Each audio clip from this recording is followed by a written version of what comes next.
ನಮಸ್ಕಾರ, ಇದು ನಮ್ಮ ಬೆಂಗಳೂರು. ನಾನು ನವಿತಾ ಜೈನ್. ಈಗ ಹೆಡ್ಲೈನ್ಸ್. ಮದುವೆಯಾಗುವ ಅಂದಿದ್ದಕ್ಕೆ ಮುಹೂರ್ತವಿಟ್ಟ, ತಮಿಳುನಾಡಿಗೆ ಕರೆದೊಯ್ದು ಪ್ರಾಣ ತೆಗೆದ ಬಾಂಗ್ಲಾ ಯುವತಿ ಕೊಲೆ ಪ್ರಕರಣದ ಆರೋಪಿಗಳು ಕೊನೆಗೂ ಅಂದರ್.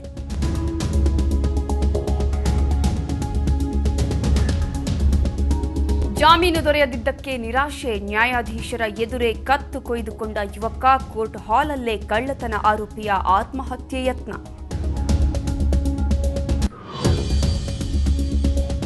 ಕೆಪಿಎಸ್ಸಿ ನೇಮಕಾತಿಗೆ ನಕಲಿ ಪ್ರಮಾಣ ಪತ್ರ ಸಲ್ಲಿಕೆ, ಸಿಐಡಿ ತನಿಖೆಯಲ್ಲಿ ದೃಢಪಟ್ಟ ಆರೋಪ. ಕೆಆರ್ಪುರಂ ತಹಶೀಲ್ದಾರ್ ಆಶಾ ಪರ್ವಿನ್ ಸೇವೆಯಿಂದ ಡಿಸ್ಮಿಸ್.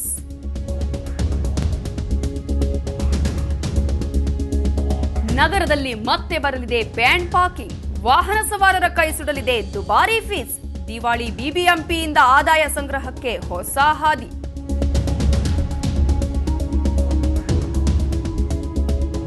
ಮೂರು ತಿಂಗಳ ಹೋರಾಟಕ್ಕೆ ಸಂದ ಜಯ, ಕೊನೆಗೂ ಮಹಿಳೆಯಾಗಿ ಪಾಸ್ಪೋರ್ಟ್ ಪಡೆದ ಮಂಗಳಮುಖಿ. ದೇಶದ ಬೆರಳೆಣಿಕೆ ಲೈಂಗಿಕ ಅಲ್ಪಸಂಖ್ಯಾತರ ಸಾಲಿಗೆ ಅಕ್ಕೈ ಸೇರ್ಪಡೆ.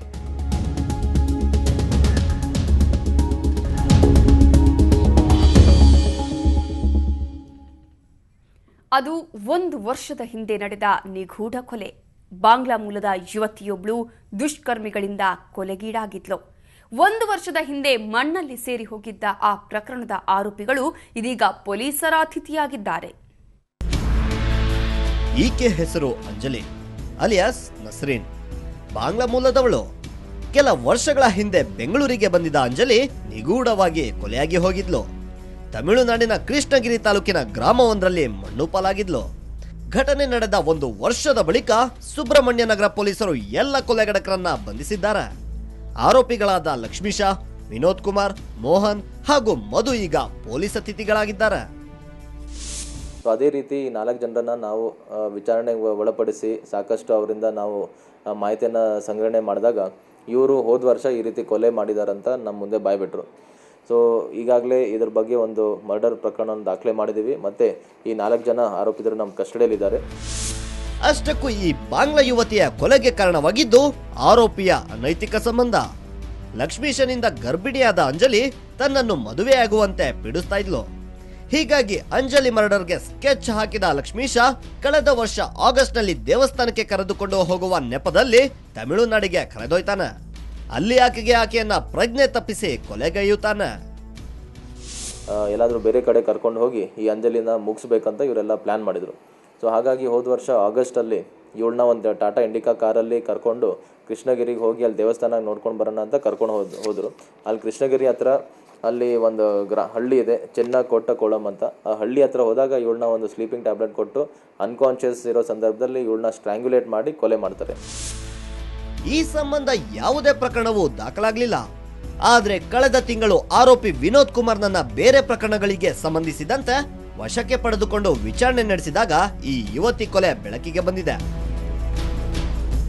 ಬೆಂಗಳೂರಿನಿಂದ ಕ್ಯಾಮರಾಮನ್ ರವಿ ಕೆಎಸ್ ಜೊತೆ ವೆಂಕಟರಮಣ್, ಸುವರ್ಣ ನ್ಯೂಸ್. ಕೆಪಿಎಸ್ಸಿ ಅಕ್ರಮ ನೇಮಕಾತಿ ಪ್ರಕರಣಕ್ಕೆ ಸಂಬಂಧಪಟ್ಟಂತೆ ಸರ್ಕಾರ ಕೊನೆಗೂ ಎಚ್ಚೆತ್ತುಕೊಂಡಂತಿದೆ. ನಿನ್ನೆಯಷ್ಟೇ ಹೈಕೋರ್ಟ್ ಸಿಐಡಿ ವರದಿ ಆಧರಿಸಿ ಪ್ರಕರಣದಲ್ಲಿ ತಪ್ಪಿತಸ್ಥರ ವಿರುದ್ಧ ಯಾಕೆ ಕ್ರಮ ಜರುಗಿಸಿಲ್ಲ ಅಂತ ಸರ್ಕಾರಕ್ಕೆ ಚಾಟಿ ಬೀಸಿತ್ತು. ಹೀಗಾಗಿ ಇವತ್ತು ಅಧಿಕಾರಿಯೊಬ್ಬರನ್ನ ಸೇವೆಯಿಂದ ವಜಾಗೊಳಿಸಲಾಗಿದೆ.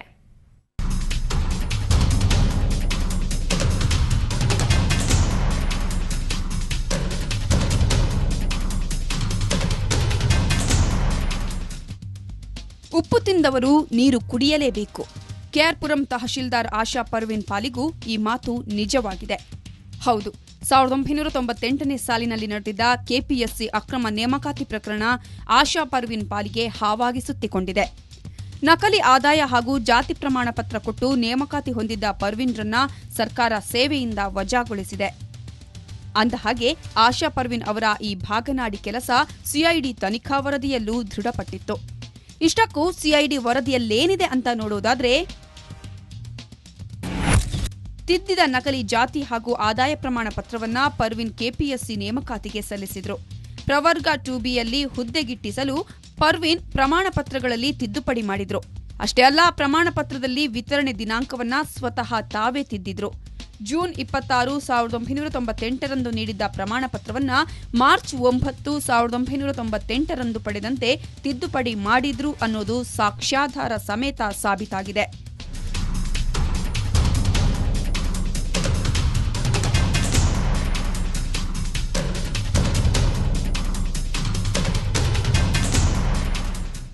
ವಿಶೇಷ ಅಂದ್ರೆ ಕೆಪಿಎಸ್ಸಿ ಪೂರ್ವಭಾವಿ ಹಾಗೂ ಮೇನ್ಸ್ ಪರೀಕ್ಷೆಯಲ್ಲಿ ಪರ್ವಿನ್ ಜನರಲ್ ಮೆರಿಟ್ನಲ್ಲೇ ತೇರ್ಗಡೆಯಾಗಿದ್ದರು.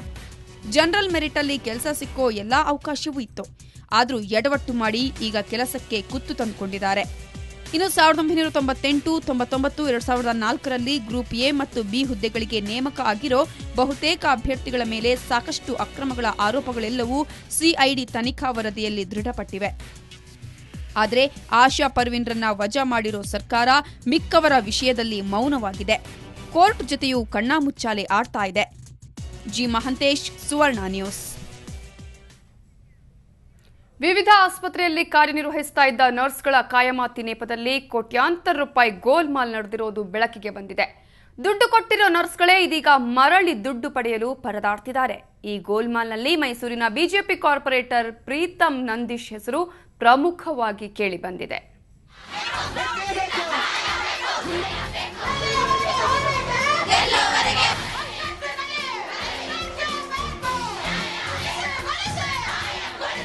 ಅದು ಜನವರಿ ತಿಂಗಳು. ಅಂದು ಬೆಂಗಳೂರಿನ ಬಿಎಂಸಿ ಸಿಬ್ಬಂದಿ ಖಾಯಂ ಹುದ್ದೆಗಾಗಿ ಒಂದು ಪ್ರತಿಭಟನೆ ಮಾಡಿದರು. ಆ ಸಂದರ್ಭದಲ್ಲಿ ಸುಮಾರು 409 ನರ್ಸಿಂಗ್ ಸಿಬ್ಬಂದಿಯನ್ನ ಸರ್ಕಾರ ಅಮಾನತುಗೊಳಿಸಿತ್ತು. ಅವರೆಲ್ಲರೂ ಅಮಾನತುಗೊಂಡ ನಂತರ ದೊಡ್ಡ ಅವ್ಯವಹಾರವೇ ನಡೆದು ಬಿಟ್ಟಿದೆ. ಹೌದು, ಅವರೆಲ್ಲ ಅಮಾನತುಗೊಂಡ ಬಳಿಕ ಅವರಿಗೆ ಮತ್ತೆ ಕೆಲಸ ಕೊಡಿಸೋದಾಗಿ ತಿಳಿಸಿ ತಲಾ 1 ಲಕ್ಷ ರೂಪಾಯಿ ಹಣವನ್ನ ಸಂಗ್ರಹ ಮಾಡಿದ್ರಂತೆ.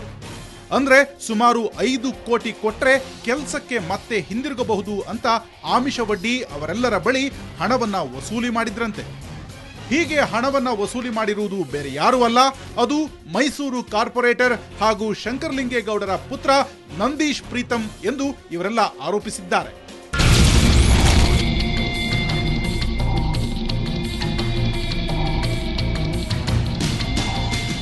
ನಂದೀಶ್ ಪ್ರೀತಂ ಅವರು ನೋಡಿ, ನನಗೆಲ್ಲ ಕೆಲಸನ ಮಾಡಿಸ್ಕೊಡ್ತೀನಿ, ರಾಮದಾಸ್ ಸಾಹೇಬ್ರ ಹತ್ರ ಮಾತಾಡ್ತೀನಿ, ನೀವೆಲ್ಲ ಡೀಟೇಲ್ಸ್ ಎಲ್ಲ ತಂದುಕೊಡಿ ಅಂತ ನಮಗೆ ಕೇಳ್ತಾರೆ. ಆ ಡೀಟೇಲ್ಸನ್ನು ನಾವು ತೊಗೊಂಡೋಗಿ ಕೊಡ್ತೀವಿ. ಕೊಟ್ಟಾಕ್ಷಣ ಅವರು ಎಲ್ಲನೂ ನಿಮ್ಮ ಕೆಲಸ ಎಲ್ಲ ಮಾಡಿಕೊಡ್ತೀನಿ, ಉಳಿದಂಥ ವಿಷಯಗಳನ್ನು, ಬಾಕಿ ವಿಷಯಗಳನ್ನು ಮಂಜು ರಾಮ್ ಅವರಿಗೆ ಹೇಳ್ತೀನಿ ಅಂತ ನಮಗೆ ಭರವಸೆನೇ ಕೊಡ್ತಾರೆ. ಇನ್ನು ಮಾಜಿ ವೈದ್ಯಕೀಯ ಸಚಿವರಾಗಿದ್ದ ರಾಮದಾಸ್ಗೆ ಹಣ ನೀಡಬೇಕೆಂದು ಅವರ ಹೆಸರು ಹೇಳಿ ನಂದೀಶ್ ಪ್ರೀತಂ ತನ್ನ ಸ್ನೇಹಿತನಾದ ರಾಮು ಎಂಬಾತನ ಮೂಲಕ ಹಣವನ್ನ ವಸೂಲಿ ಮಾಡಿಸಿದ್ರಂತೆ.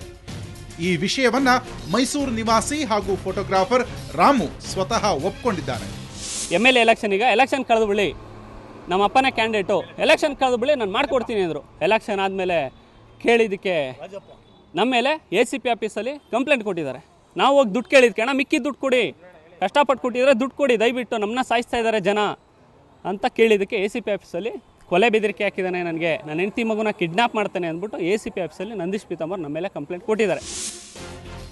ಅತ್ತ ಮಾಧ್ಯಮದಲ್ಲಿ ಪ್ರಸಾರವಾಗ್ತಿದ್ದಂತೆ ನಂದೀಶ್ ದೂರವಾಣಿಯಲ್ಲಿ ಇದಕ್ಕೆ ಪ್ರತಿಯುತ್ತರ ನೀಡಿ ನನ್ನ ವಿರುದ್ಧ ಷಡ್ಯಂತ್ರ ನಡೆಸುತ್ತಿದ್ದಾರೆ, ನಾನು ಯಾವ ಅವ್ಯವಹಾರದಲ್ಲೂ ತೊಡಗಿಲ್ಲ ಅಂತ ತಿಳಿಸಿದ್ದಾರೆ. ಇದೇ ವೇಳೆ ಸಚಿವ ರಾಮದಾಸ್ ಕೂಡ ಇದಕ್ಕೂ ನನಗೂ ಏನೂ ಸಂಬಂಧ ಇಲ್ಲ ಅಂತ ಕೈ ತೊಳೆದುಕೊಂಡಿದ್ದಾರೆ. ನಾನು ದುಡ್ಡಿನ ವಿಚಾರ ಇವ್ರ ಹತ್ರ ಮಾತಾಡಿಲ್ಲ, ಇವರೆಲ್ಲ ಸುಳ್ಳು ಹೇಳ್ತಾ ಇದ್ದಾರೆ. ದುಡ್ಡು ವಾಪಸ್ ಕೊಟ್ಟಿರೋದಕ್ಕೂ ಅಣ್ಣ ನಾವು ದುಡ್ಡು ವಾಪಸ್ ಕೊಟ್ಟಿದೀವಿ ಅಂತ ಅಂದ್ಬಿಟ್ಟು ಸೀರಿನೂ ತಂದು ಕೊಟ್ಟಿದ್ವಿ. ಮಂಜು ಮತ್ತೆ ರಾಮು ಅನ್ನೋರು ಇದಾರಲ್ಲ, ಒಟ್ಟು 420 ಕೆಲಸ ಮಾಡ್ತಿದ್ದಾರೆ.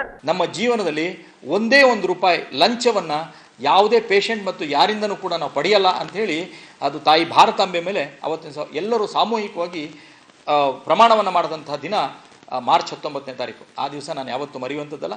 ನನ್ನ ಜೀವನವನ್ನು ಸ್ವಚ್ಛವಾಗಿ ಇಟ್ಕೊಂಡಿರೋದ್ರಿಂದ ಯಾವ ರೀತಿಯಾದಂಥ ವಿಚಾರಕ್ಕಾದ್ರೂ ಕೂಡ, ಎನ್ಕ್ವೈರಿಗಾದರೂ ಕೂಡ ಸಿದ್ಧತೆ ನಾನು ಇದೀನಿ ಅನ್ನುವಂಥದ್ದನ್ನು ಹೇಳ್ತಾ, ಒಂದೆಡೆ ಹಣವನ್ನು ನೀಡಿರೋ ಬಗ್ಗೆ ನರ್ಸ್ಗಳು ವಾದ ನಡೆಸ್ತಿದ್ರೆ, ಮತ್ತೊಂದೆಡೆ ನಾನು ಯಾರಿಗೂ ಮೋಸ ಮಾಡಿಲ್ಲ ಅಂತ ಕಾರ್ಪೊರೇಟರ್ ನಂದೀಶ್ ಪ್ರೀತಂ ವಾದ ನಡೆಸ್ತಿದ್ದಾರೆ. ಆದರೆ ಇದೆಲ್ಲದರ ಮಧ್ಯೆ ಹಣ ಪಡೆದವರು ಯಾರು ಅನ್ನೋದು ಪ್ರಶ್ನೆಯಾಗಿಯೇ ಉಳಿದಿದೆ. ಬೆಂಗಳೂರಿನಿಂದ ಕ್ಯಾಮರಾಮನ್ ಮಂಜು KS ಜೊತೆ ನಾಗೇಂದ್ರ ಬಾಬು, ಸುವರ್ಣ ನ್ಯೂಸ್. ವಿಚಾರಣಾಧೀನ ಖೈದಿಯೊಬ್ಬ ನ್ಯಾಯಾಧೀಶರ ಎದುರೇ ಕತ್ತು ಕುಯ್ದುಕೊಂಡು ಆತ್ಮಹತ್ಯೆಗೆ ಯತ್ನಿಸಿದ ಘಟನೆ ಬೆಂಗಳೂರಿನ ಸಿಟಿ ಸಿವಿಲ್ ಕೋರ್ಟ್ನಲ್ಲಿ ನಡೆದಿದೆ. ಕಗ್ಗಲಿಪುರದ ನಿವಾಸಿ 22 ವರ್ಷದ ಇರ್ಫಾನ್ ಎಂಬ ಯುವಕನೇ ಆತ್ಮಹತ್ಯೆಗೆ ಯತ್ನಿಸಿದವ. ತಕ್ಷಣ ಯುವಕನನ್ನ ಆಸ್ಪತ್ರೆಗೆ ದಾಖಲಿಸಿ ಚಿಕಿತ್ಸೆ ನೀಡಲಾಗುತ್ತಿದೆ. ಸುಬ್ರಹ್ಮಣ್ಯಪುರ ಠಾಣೆ ಪೊಲೀಸರು ಯುವಕ ಮತ್ತು ಆತನ ಕುಟುಂಬದ ಮೇಲೆ ಕಳ್ಳತನ ಆರೋಪದಲ್ಲಿ ಹಲವು ಕೇಸ್ಗಳನ್ನು ಹಾಕಿದ್ದಾರೆ ಎಂದು ಕುಟುಂಬ ಸದಸ್ಯರು ಆರೋಪಿಸಿದ್ದಾರೆ. ಕಳೆದ 1.5 ವರ್ಷದಿಂದ ಇರ್ಫಾನ್ ನ್ಯಾಯಾಂಗ ಬಂಧನದಲ್ಲಿದ್ದು ಜಾಮೀನು ಪಡೆಯಲು ಯತ್ನಿಸಿ ವಿಫಲನಾಗಿದ್ದ ಎನ್ನಲಾಗಿದೆ.